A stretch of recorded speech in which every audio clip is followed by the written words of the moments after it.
watching Daybreak on Citizen Television. Thank you for your time. We were on a break, but the discussion went on here on the broadcast. The Tigania West lawmakers with us in studio. Dr. John Mutunga, the Secretary to the Azimio Coalition, Fred Okango, is here, and Senators Muranga County, John Nyutu, and his counterpart from Kisii County, Richard Onyonka, are with us in studio later. We sample some of your feedback here on the broadcast. Senator Onyonka, you had a point. Please proceed. I wanted to mention to my brother and colleague, Dr. Mutunga.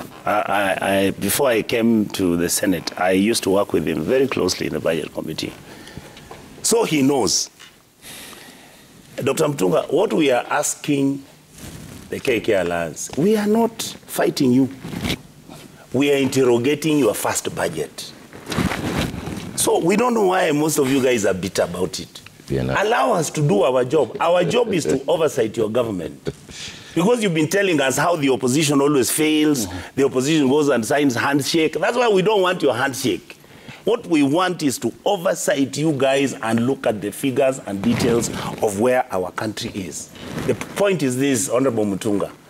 Nobody today would be discussing this budget if the amount of money you already started spending. You want 50 CSS? Ministers are buying cars for 800 million. You have got Vice President spending 1.5 billion shillings in a period of less than 6 months.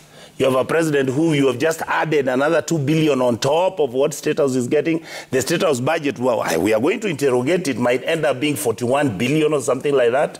What Dr. Mutunga we are saying and what Kenyans are saying is this. We notice that you have not changed your behavior. So stop telling us that what you are giving us is a prescription of wonderful treatment medicine.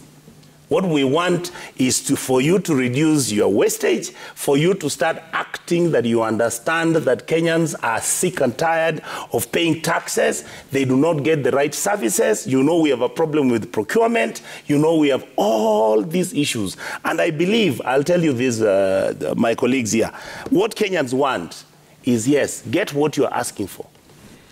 And I know you'll get it. Why? Because you have the state machinery. 2, you have the state largesse. 3, members of parliament don't understand that their responsibility is actually to oversight the government. So you'll get what you want.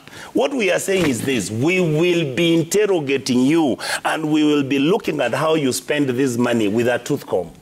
That's okay. And just wait. Okay, you'll have to... I don't know why he's feeling uncomfortable with me saying that. We are going to look at how many trips you make. We will be looking at how many times the president travels. And you see all these trips you have made and how he's been going around the world. We are going to monitor and see what he has brought. How many bilateral agreements have come in? How much money have you brought from FAO, where you have an interest? How much money is going to the ASAL regions? How much money is going to poverty eradication? If you are going to start dealing with mega projects, we will interrogate them and we'll tell Kenyans these were projects brought here to steal money, because Kenyan leadership steals your money from big projects. Thank you. Senator, I'll give you the time to respond. Senator, you said you will interrogate, you will check over the excesses of the executive, you will seek accountability. Is it the other party, which is your opponent in power, that accountability process and provision is provided, or that ought to be the discipline that members of parliament ought to practice in any given democracy, ours included? Leaders in Kenya and in Africa per se don't care whether there's democracy or whether there's dignity in leadership or whether we are going to have leadership that is based on integrity. What leaders in Africa do is to create environments for their advantage, where they basically go into this thing we call primitive accumulation, where everybody wants to become a billionaire.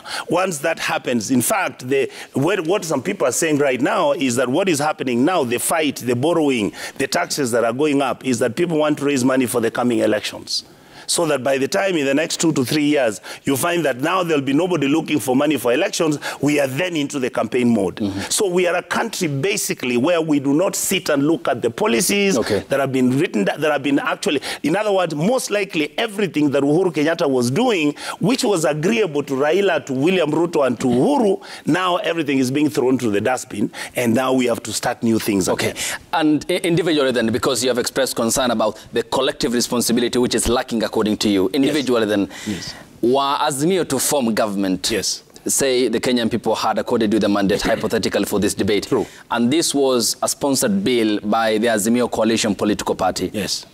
Having read and understood it, yes, the consequences which you have stated here, would you then stand up to your leader, the coalition leader, Raila Odinga, and say, no, I will reject this individually? 100%. Okay. Yes. Let me tell you, I'll give you a small example. Okay, briefly. Ayub, a small example. I will tell you today, as I'm sitting here, that I think my party leader, Raila Odinga, needs to sit down and come up with 3 points or 5 points, which he wants the Kenyan public to know that's what we stand for. We want him to make sure that we don't change the goalposts. Let us have even only 4 items which we can negotiate for these negotiations. Okay, which we'll discuss, because that is a matter. So the point I'm making is, for us in the opposition, we are very comfortable, telling our leader in oversight that, Your Excellency, yes, this position you are taking could be fine, but we are having challenges because our public is saying we don't like the direction you're going. And this is what I wish that the KK Alliance, that those members who are right now actually criticizing this bill, don't get harassed, don't get frustrated, don't get attacked as being anti-KK Alliance, other than just Kenyans who are saying, look, this is what my voters have said, and I think the bill has got challenges, and please make certain we have made certain recommendations, and many of them have come up, by the way, on how you can actually make amendments, and the bill will be just fine. Thank you. I'll come to you. We are not saying that the whole bill is bad. No. What we are saying is there are certain things. Look at this housing thing. Surely. Why force me to buy a house?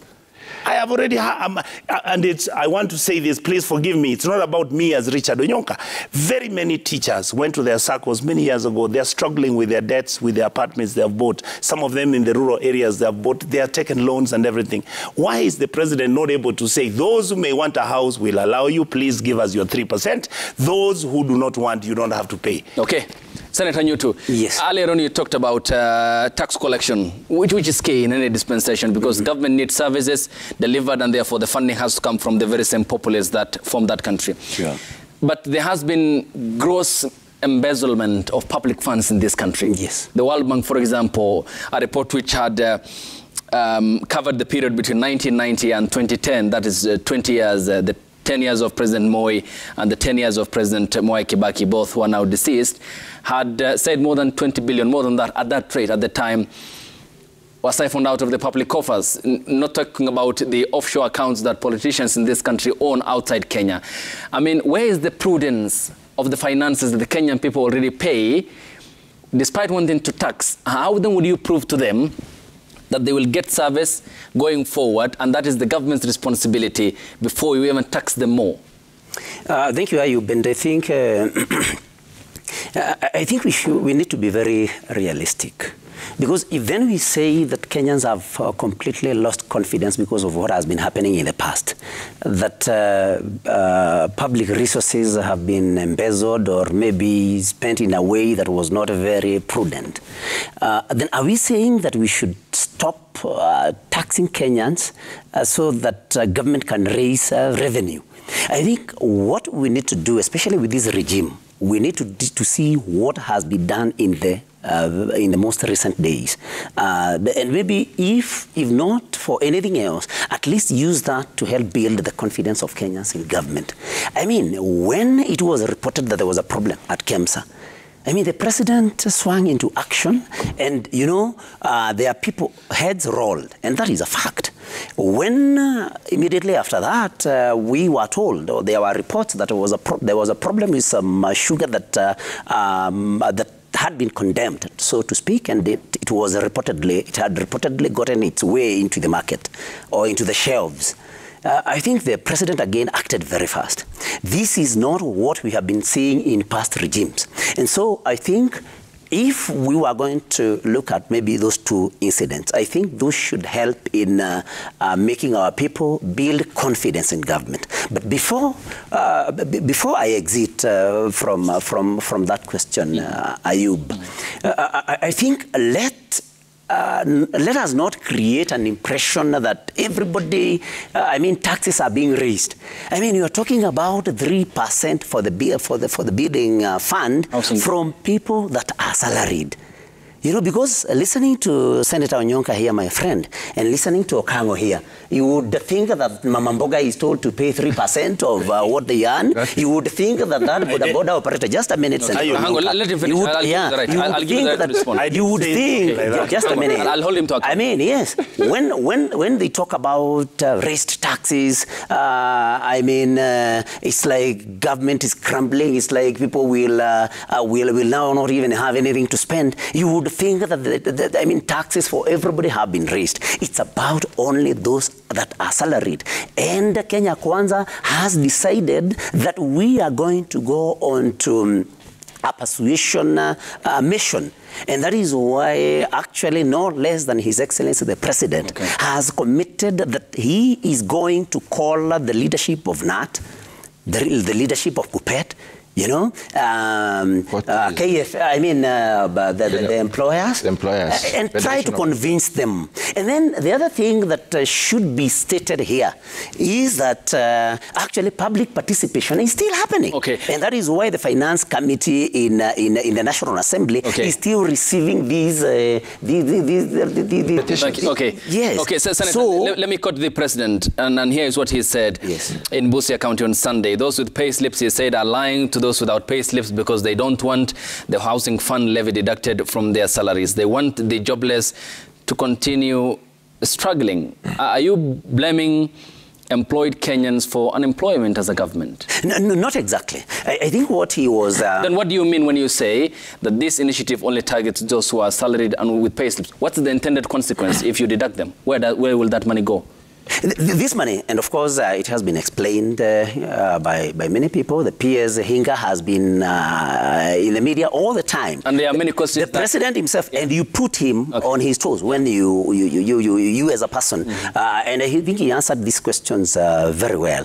What we are saying is, if we are going to use PPP to develop these houses, if we are not sure, if the private developers, the investors are not sure that they are going to get back their money, then we are going to have a problem. We'll never have this building. Okay, so Senator, there seems to be, I'll come to you, Dr. I'll give this. Okay, on the same. Yes. I'll come to you. Just one final question, Senator. Yes. Because I want a clear answer on the question. Yes. If what comes up is it will employ young Kenyans. I mean, what then happens to that employment after the housing projects are over? I mean, is there consistency in that employment? What is the structure of that employment mechanism the government is touting? You see, our population continues to grow. Just a minute, Mutunga, you'll come in. Our population continues to grow, and we are all agreed that the future is urban. I mean, so it doesn't mean that if, for example, you come to Murang'a and put up the initial maybe 500 or maybe say 10, 20,000 units, it doesn't mean that we are not going to do it later. Populations in the urban centers, the population in urban centers continues to grow. So this can be a continuous program. Okay, consistency is the keyword. Fred, I'll come to you. Senator, just hang on. Yes, please, on the same, and then Fred, I'll come to you. Yeah, I just want to pick it up from where Fred has left it. You're asking what will happen. Yes, people have been engaged in the housing projects, and they've been engaged for maybe so long, and those jobs are now lost when the housing project dies out. When do you envisage the housing project to die out? This is a long-term project until every Kenyan is properly housed. This is the only country in the world where people live in paper bags. This is the only country where we have we have lowered the human dignity to the lowest level possible. Let me just say two things. Number one, when all this is happening and we are creating some reserves and we are also looking into the development of this country in an entire continuum, there are 9 value chains that have been picked by the Kenya Kwanza government right now. These value chains are being developed from the pre-production all the way to the consumption level. And then these value chains will be absorbing, creating jobs and absorbing those who qualify to be in those jobs. As this project goes on, because it will go on for a long time, then those others who have gone through professional training will be absorbed on this other side. That is why that other one also needs to be funded. And we don't want to keep on borrowing money to fund our own development. Many countries have taken this decision. Kenya is not the first country to take such a decision. This is a decision taken by many, and they have grown. Look at the Asian tigers. They have all grown because they swallowed the bitter pill. People are saying that, oh, Kenyans are overtaxed, we are killing the middle class and so on. Kenya is not the most taxed country in the world. There are some countries which is the most taxed country? It is not. Okay. It is not the most taxed country. Example, for example? I'll tell you, a country like America, the taxation is beyond more than that. But they get services. They get service. But where do you get service from if you don't develop the infrastructure, if you don't do this? Order. Okay, Honorable. Please proceed. Make your point. I'll hold you to account. Not Senator Wanyoka. No problem. You're protected. No politics here. Okay. So what we are saying is that we are looking at the economy in its entirety. And I want you to appreciate one fact, that the opposition has taken their position and they have pronounced themselves that they will actually hold us to account. And that's what we've been looking for. That is why the president says, we do not want a handshake. Okay. We want you to be strong. Substantive opposition. Yes, okay. But Dr. Mutunga, before you proceed, we need to get answers. The purpose of having this morning discussion, why we wake up, is to give Kenyans solutions. Correct. When you talk about housing problem, yes, 110%, that's a problem. Yes. When you talk about people using paper bags, yes, correct. Yeah. But that has been, there were governments since independence. Kenya Kenya Kwanza included. Yes. Then Kenya as a member of, okay, this is which is the government in power now. We had series of governments over time. Does it not again, or are you not laying a clear failure on the part of governments in this country who have failed because Kenyans have been paying taxes, yet there are no services which are commensurate to the taxes that they pay? Every government has itself to blame. Every government places its strategy on the table and it drives that strategy for the period it is in power. Yes, I would blame them. Now, when it comes to Kenya Kwanza, this is our way, this is our menu, this is our prescription. Okay, we look at it. Okay, we'll talk about the menu. Yes, Fred, you had a point. Please proceed. Senator, I'll come to you. Yes, Fred. Ayub, I want to tell Honorable Dr. Mutunga and Senator Nyoto that they must avoid at all costs utterances that will inflict pain to the already injured public. They must avoid. Number two, they should also understand that Kenyans have developed what they call a pain threshold. That pain threshold has been achieved by this punitive bill, Finance Bill 2023. Honorable Mutunga told us that there are some benefits in this bill, but he failed to tell the public who are watching this show this morning what are the benefits of this bill. But for us, who have also read the bill and have identified some of the issues that need to be corrected, we have to speak about it. And that's why we're here. And we are saying, right from the VAT 16% on petroleum product that is going to affect basically everything, will make the cost of living go high. Going to the tax reimbursements, taxing of reimbursements, himself, and even Senator Nyoka, when today they go out of this country to represent this country, a form of per diem, that money will be taxed while they are in their course of duty. The 20% deposit of the disputed amount that is going to affect the Tax Appeal Tribunal Act is an issue that we have to talk about.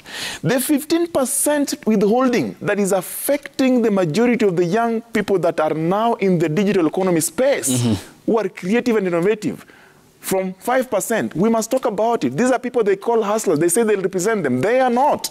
But Ayub, let me tell you, let's go back to this housing levy that they're telling us.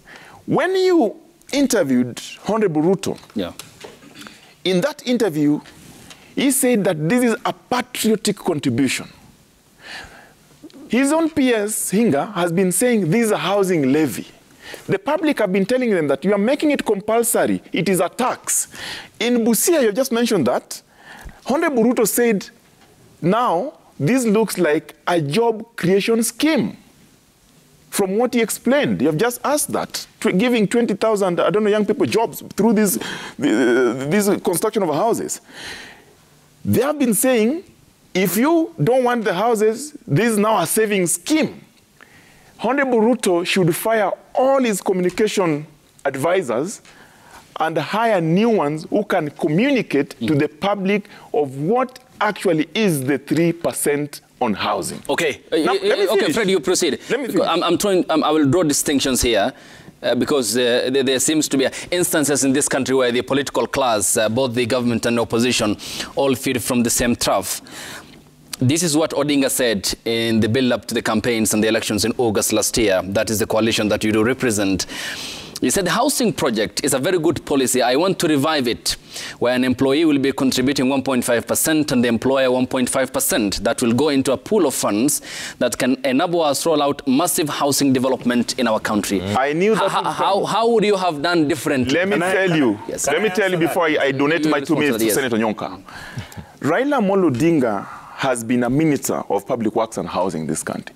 He understands how to introduce housing schemes that benefit the public. He understands that it's not just a housing, it's about the sanitation too, sewerage, lighting, security issues, water. He understands because Raila Odinga has been in that field. Raila Odinga has even traveled and understood the issues of Korea Rural, where such schemes have been working before. So it's not just borrowing the scheme and then coming to implement it here without understanding. That is how different we are going to be. But that's not the issue. Today, those who claim to be in power are Kenya Kwanza. They are saying they want 3%. Raila Odinga and the team said it is 1.5%. This is already high. It is affecting the disposable income. But my issue with this is that the scheme itself has been made mandatory. Kenyans have bad experiences with such schemes. The mismanagement of NHIF as a scheme, NSSF as a scheme, first of all, even if it was a good thing, makes them think twice, should I contribute? But the worst of all these is that these housing issue that is now put at 3% and mandatory, they don't want to call it what it is. It is a tax because it is a compulsory deduction. Okay. What we are telling them, in our implementation as Azimio, we are not going to just look at as housing as a unit. Okay. We are going to look at it, we are going to look at it as a complementary of many other issues that comes with it. So, and also, we were not saying it is compulsory. Okay, so we will not talk because you have never come with regulations to support that because you never formed government. Ayub. Yes, that is contestable. Okay. That is contestable. Yes, hold on. Yes, briefly. What are we talking about? Raila is not president. But he did propose. No. William Ruto is. Why are we discussing about what isn't? Let us discuss what Ruto has. Raila is not president, and the side of KK need to realize this. Raila is a player, is a factor in Kenyan politics, whether we like it or not. When you concentrate, in fact, there's a fantastic article that has been done by Macharia Gaido on Today's Nation, page 18. KK Alliance, you people are in power. You guys are ruling. Can you please rule? Leave this stuff of every day waking up in the morning. It is Raila that Deputy President Gachagua wakes up from your ministers. It's Raila from morning till... You people need to come up and tell us, how did Kenya manage to get Buruburu Estate? How did we get Hazina Estate? How did we manage to get Shaurimoyo Estate? How did we get Paul Ngei Estate? How did we get, forgive me, Kariobangi? How did we get Onyonka Estate? These were Kenyans who sat down with the within the national government, came up with strategies. The houses were built. People were asked, can you come and buy? Number two, I want to agree with what my brother has said. The president is finding it very difficult to message to Kenyans what this housing thing is. And by the way, he doesn't have to explain anything to these people he governs if he believes he's right. So let him get a common position and say, we are going to organize to have an area which is going to build houses which are going to be for low-income earners. We are going to come in estates where this house cannot cost more than 1 million shillings. We intend to make sure that we have electricity, we'll create schools in this environment. Exactly. We need to organize all these and put it into place. And the way we want to pay for it is this and that and that. Thank you. Right now, if I ask you, Ayub, yes, my brother, what is this? What are these houses going to be like? Who are the... What is the model? Please wait. Who are the public-private partnership companies or organizations or international outfits? Who are they? Why is Parliament not discussing this? Why have we not agreed that our donors who are consistently have been the guarantors of such projects, they have all gone under. Okay. Nobody's putting their money in this. Yes, Dr. Mutunga. Two issues. And briefly, then we proceed to the bipartisan talks. No, first of all, I want to dispute the fact that it is only Raila who understands how housing can be done in this country. And that is wrong. I would even like to probably say that as the Kenya Kwanza government, we understand better because we even discuss it in all of us. So the fact that somebody has worked in that is wrong notion. Saying that, trying to presume that some Kenyans do not understand what they are doing. No, it was in response to what you asked. Extremely wrong. Secondly, when you look at what governments have done and what these governments want to do, those governments have done what they have done at the skill and speed at which they have done it. When you mention Onyoka Estate, when you mention Shaurimoya and all these others, the National Housing Corporation has been there and doing it slowly. We will never get there unless we realize that we're in a crisis. We have a problem. Every visitor who comes to Kenya goes to Kibera to see how Kibera looks like. And who has been the longest serving member of parliament for Kibera? I don't need to answer that. Let me tell you something. Who was that? It is the Honorable Raila Odinga. That's a lie. Everything that goes has been there for as long as what kind of change did he cause? He understands sanitation, he understands all these things. So sanitation to us shouldn't be flying toilets. That's what we are told. Okay. We're being treated to as Kenya. No, I think that is wrong. Then we need to tell Kenyans the truth. Okay. And the fact is this. The housing project is not somebody is not being snatched this. We are not taking this money from anyone. This money belongs to the contributor. It is like merry-go-round where you put a kitty. That money is yours. That money is yours to the extent that you will have that money. Hang on. You will have that money back at the end of the day, and the multiplier effect will be so enormous and so rewarding. So it is actually a worthy cost to take. Dr. Mutunga. And we are putting this money together so that we can guarantee the investors. And I want to say who the investors are. Okay, Dr. Mutunga. I am aware of more than 10 investors who have requested to invest in this housing program. Because we need to proceed. And may I just... Some of them are Kenyans and others are not Kenyans. Okay. Yes. May I just ask you then? Yeah. According to Charles Hinga, this money will not go to the consolidated fund. No, it won't. Where will it go? This money will be held in trust through a certain body that is going to be formed. Which body? There will be a trustee. The trustee will be formed. Who is the trustee? When we establish a trustee, an organization, when will you appoint or elect a trustee? Okay. So that is going to be. This is any issue that involves money. Okay, hang on, Dr. Mutunga. Any issue, and you are a parliamentarian, any issue that involves the hard-earned money of the Kenyan people needs some questions on some of these issues. So when is that trustee going to be formed? Before the fund is formed. What do you mean? We have started the budget discussion. This thing is supposed to be passed in the next Have we concluded the budget discussion? Has the budget been passed? Have we placed the finance bill in parliament? Why would you want me to? I give you my money and you are not telling me what you're going to do. Order, Senator. Listen to Dr. Mutunga, as you proceed with the question. Inga, very clearly. Would you believe Inga when the way was sweating? Sweating is it depends on the environment. Inga did not sweat because he was not saying the truth. Okay. Inga did not sweat. Okay. Let me tell you. Sweating is personal. Inga was sweating because he was not. That's a physiological function. Yes. What are you sweating about to Are we saying that there's a crime? Because he did not sweat. I mean, he should have been in State House. He was sweating even there when he came to us. Dr. Mutunga. So it's not. Let's proceed. Okay. Senator Onyonka, order. He has not convinced himself that the project is actually viable. Order, Senator. Order. Let's have some order. This is not a Hinga project. This is not a Hinga project. This is a Kenya Kwanza project. This is a Kenya Kwanza proposition. And the proposition is very, very clear. The contribution, 3%, is up to a maximum of 2,500 shillings.